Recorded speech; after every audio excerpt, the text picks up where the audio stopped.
You're all right, everybody. Let's go ahead and get to it. All right, so let's move this a little bit. All right, so I want to first kind of give you some feedback on some of these things I have on here. This overall is the Republican, Democratic, and then overall is the black line. Essentially trust in the US Supreme Court. Okay. I want you guys to notice how much that has dwindled over the last several years, and the concerns that are there, right? So, just as part of this, I also want you guys to look at this, the ways in which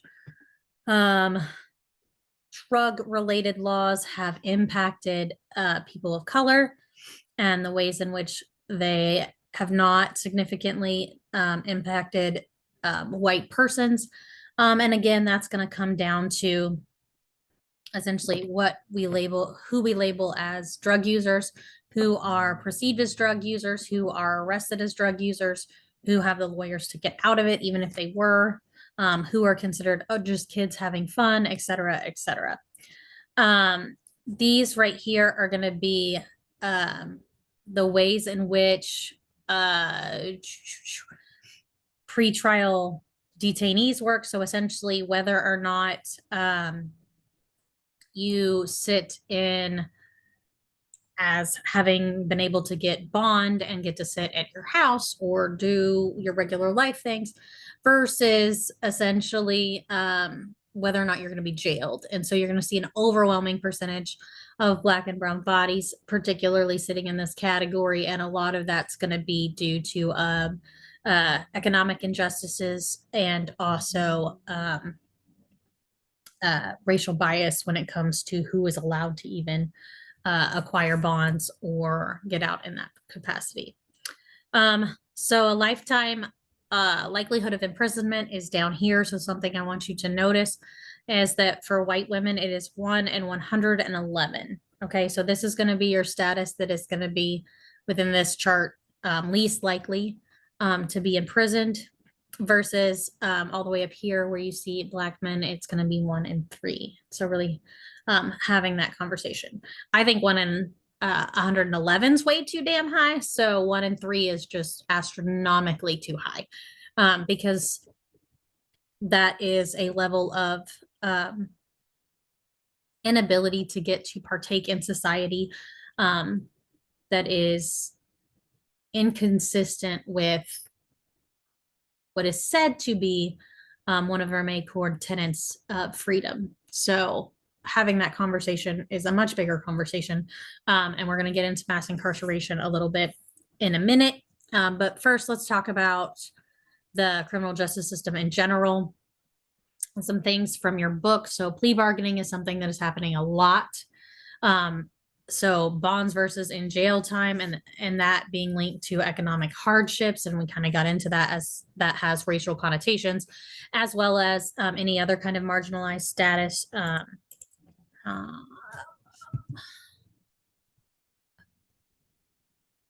Sorry. What in the world did I do here? I don't know what happened there. But that has connotations essentially with class, it has connotations with gender, it has connotations with race. All of these things are going to interlay and make it specifically so that black and brown bodied male individuals tend to have the hardest time with getting bonds and the hardest time being able to even pay them if they could, which leaves them in prison even if they have not done a crime for a significant amount of time. Because our criminal justice system also does not move very quickly.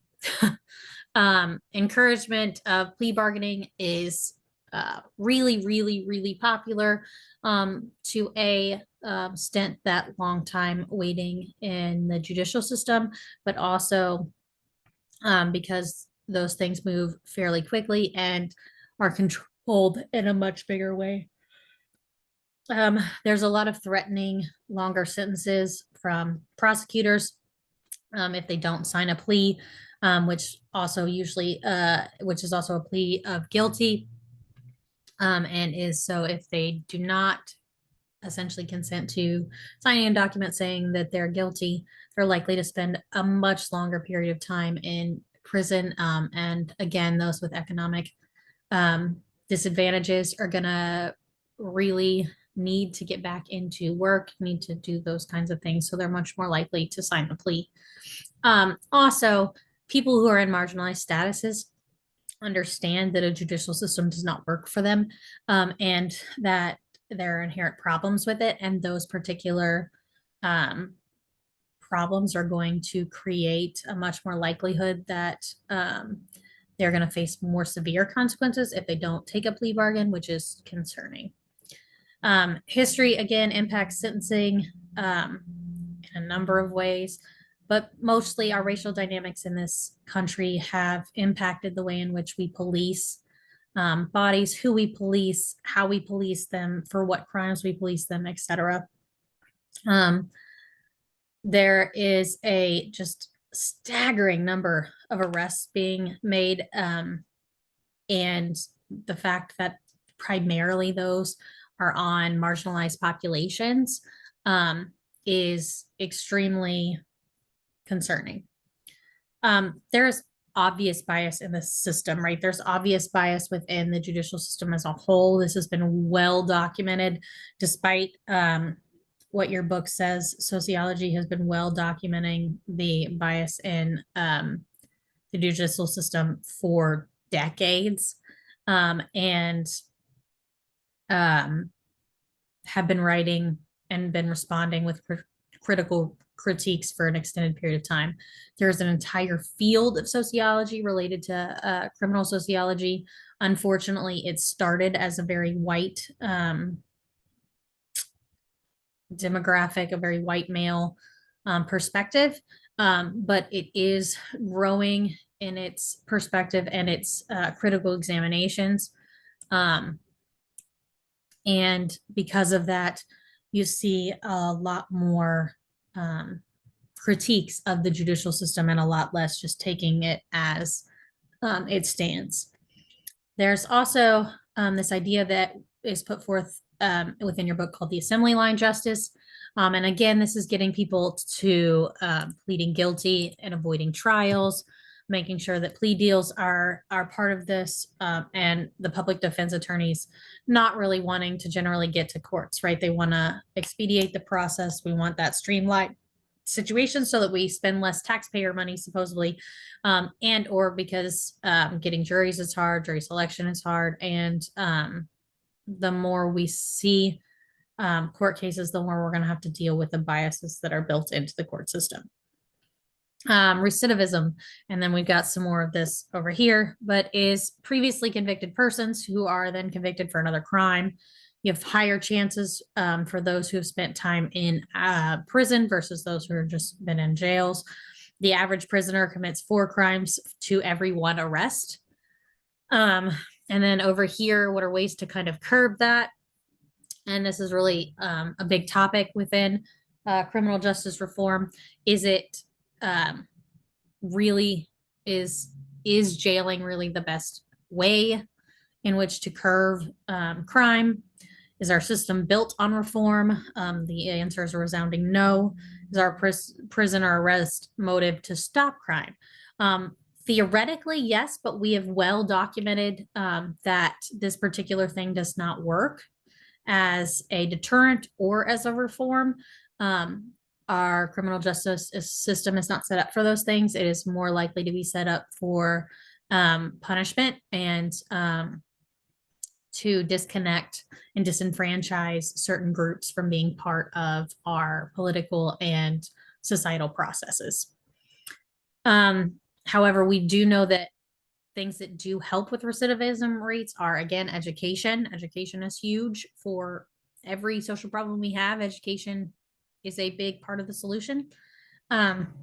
Work skills programs, mental health within these particular facilities, economic security, options, just straight up people having the ability to have options in their life and to see a future that has options in and of itself does a significant amount of good for crime rates, and then building new social networks, so that when people go back into society, they're not limited in their ways in which and the people in which they have contact with to those who have previously been part of their life as they were getting in trouble. So there is significant bias within the criminal justice system. Again, here is just in general who is part of the courts. And that in and of itself has its own set of issues. Here is an example of how justice is not colorblind, and why having one juror, just one person of color on the jury stand is so important. And the ways in which juries, again, impact the outcomes of particular cases or any case. So there are, again, particularly large racial biases in the criminal justice system. And that's from everything from who is suspected, who's pulled over, who experiences the police violence, who is arrested, who gets a trial, who gets to be in a jury, who gets sentenced the harshest, who's the highest in the prison population, which we're going to get to mass incarceration in a second. Who are the judges? Whether or not the judges have this in-group kind of bias towards offenders. So are you part of a group that I would consider myself part of? Are you not?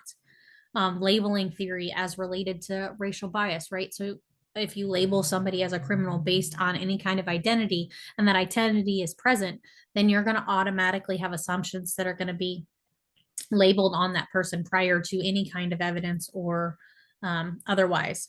And then studies are conclusive that bias that exists in all of these areas, but sentencing in particular. Gender bias. There's also, how does gender impact who is seen as a criminal? So again, women are generally not seen as a criminal. However, trans women are, as are trans men. We consider gender nonconforming people in general to be somewhat deviant. And so because they are deviant in one area, that deviance tends to be crossed over in a societal brainwave to another. But however, the crimes in which particular genders are considered part of vary pretty dramatically. So you're going to see a lot more, when you do see women in crime, you're going to see a lot more things like prostitution. You're going to see drug use, trying to think of another one, things of that nature. But in most cases, it's going to be male dominated criminal activity. Again, juries and sentencing, you're going to see a lot less women when it comes to juries. You're going to see that women have different examples, and especially women judges have different ideas on sentencing.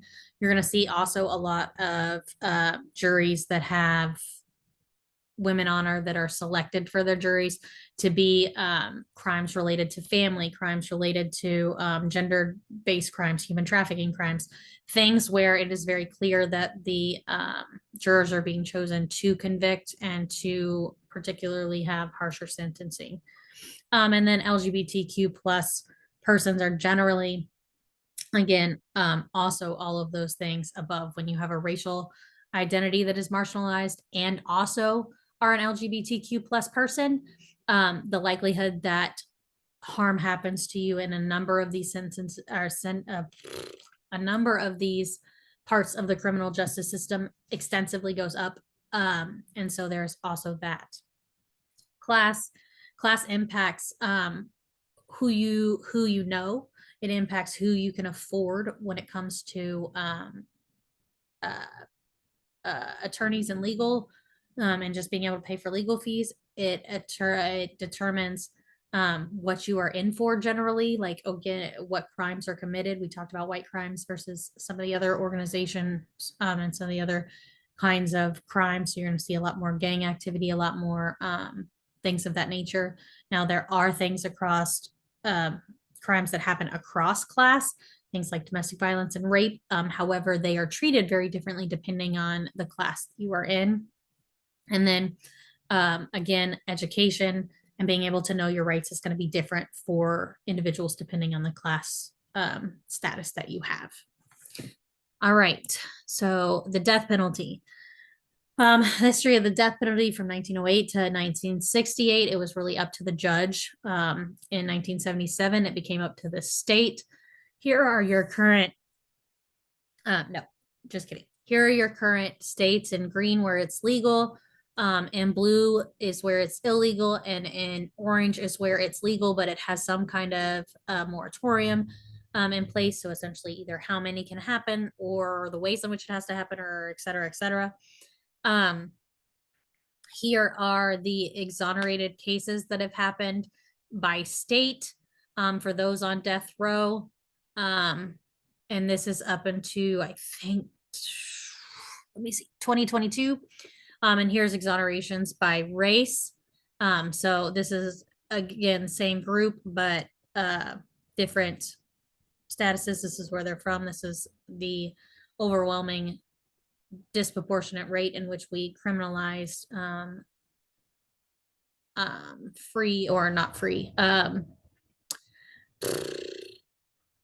innocent men of color, but also the fact that of the couple of thousand you have that are sitting on death row, you have over 150, yeah, close to 200 there. No, over 200. No, close to 200. Math is hard today. That have been exonerated in and of itself kind of shows essentially what it is we're looking at when we talk about a bias in our courtrooms, and why it's important to really have a conversation surrounding death row and how that particular means of punishment is or continues to be used. So again, this is about race of the defendant that's executed versus race of the victims. The majority of victims in death penalty cases are white, and that means something. It means that these are the people that are valued. These are the people that are seen as most worthy of their victimization being essentially having the death penalty as the punishment for doing violence or harm to these particular groups. And then again, the race of particularly Black individuals that are on death row and defendants being executed is disproportionately high for Black men, especially. There's only been a few women, like a handful of women that have been executed since all of this started. And those were in very extreme cases because it's really hard to find a jury that will support that. Demographics, mostly men, again, Black men overrepresented, and way too many innocent people. It's most prevalent in the southern states, and most people waiting execution is in California. Wow. Let's try that again. California and Texas has the most executions. It's still a hotly debated topic. It is, we know that it's not a deterrent. We know that it's inhumane, the way in which people on death row are treated up into and waiting execution. And we know that there's inhumane execution methods as well that cause a significant amount of pain. However, the majority of Americans still favor the death penalty, but nearly 8 in 10 see some risk in executing the innocent. So despite the fact that the death penalty is supported, 78% of adults understand that innocent people will be put to death in that process. And so, but again, only a third of people are really looking at that as or looking at the death penalty as a whole is inherently a bad thing. All right, so we got mass incarceration. Here are some really good graphics. Again, this website, I just really loved the way they laid out their graphics, because I think that, again, it's showing essentially the local jails versus state prisons versus federal prisons, and essentially what people are incarcerated for and at what percentage. And then again, it pulls this one out here so that you can still see that better. So this is going to be your cycle of essentially how we got to a point where we have so many incarcerated. We got there the long and the hard way. So 1980s, we had the war on drugs that essentially created a situation where drugs became the primary arresting crime. You also have truth and sentencing laws, which essentially is that we're going to have straightforward laws that say you're going to get sentenced specifically. If you get sentenced for this, it gets this crime. There's no like essentially leeway. Then you have the three strikes laws that automatically create imprisonment, the mandatory minimum sentencing. So that's going to create a minimum sentence for which you can have for a various number of crimes. The like extremely high bail rates, private prisons and for-profit prisons changing the motives behind why we're imprisoning people, larger sentences, and more life sentences, which again create a situation where you need to house these prisoners for extended periods of time, a lack of mental health services, problematic probation and parole situations that leave individuals lacking opportunities to actually succeed in those two areas, and harsh punishment for nonviolent crimes, specifically, again, going back to those drug-related crimes. A couple of really good things to read, or that. A couple of really good things to read are Our Prison's Obsolete by Angela Davis, and Is Prison Necessary by Ruth Wilson Gilmore. Might change your mind. She specifically does, Ruth Wilson Gilmore does a large amount of writing on this topic. But this particular article is about a interview that was done of her by Kushner, and really a conversation that they had surrounding this particular topic. This is also, again, where that 13th documentary is going to come into play, and it's something that's super important, so please watch it.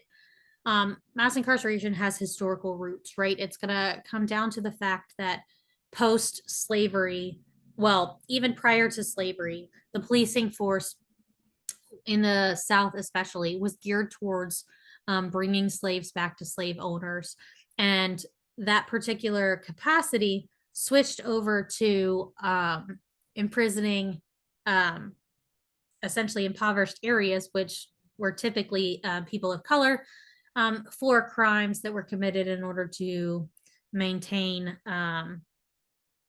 basic needs. And because of those historic roots, you're going to see a lot of persons, especially men of color, in these prison. And because there were predominantly men of color in these prisons, those prisons were used as labor sources, and those particular labor sources then were created and maintained in order to keep a labor that is cheap, because you no longer had citizens or any kind of rights as a prisoner. So then you were allowed to be treated in less humane ways. Again, so this is going to include a lot of racial inequality, war on drugs, which specifically targeted drugs that were part of these particular communities, as opposed to drugs that were more related to white communities. And you even had distinctions between cocaine and crack, as opposed like things of that nature, in order to manifest these particular racial ideologies. You had economic inequality that created and maintained a lack of opportunities. And incarceration is a mechanism of control once people are in prisons. And depending on the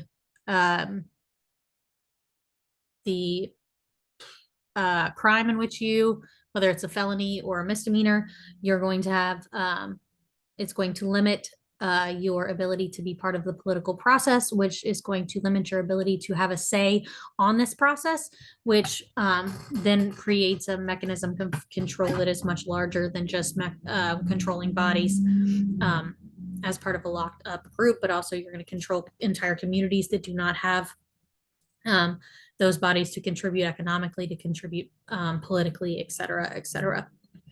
This is going to create a lot of broken families. It creates a lot of broken futures. It creates a lot of broken lives and a lot of broken spirits. Suicide rates in prisons are exceptionally high. And that in and of itself should be a message saying that in some ways we need to reform, if not in all the ways, we need to reform the way in which we understand and operate surrounding crime prevention and how we operate and invest in new ways to promote solutions to these problems. All right, so let's get out here. And that is going to be it for chapter 6. I'm going to get off here and then we will come back and do the Weaver article and the Stefan Schmeier article. All right.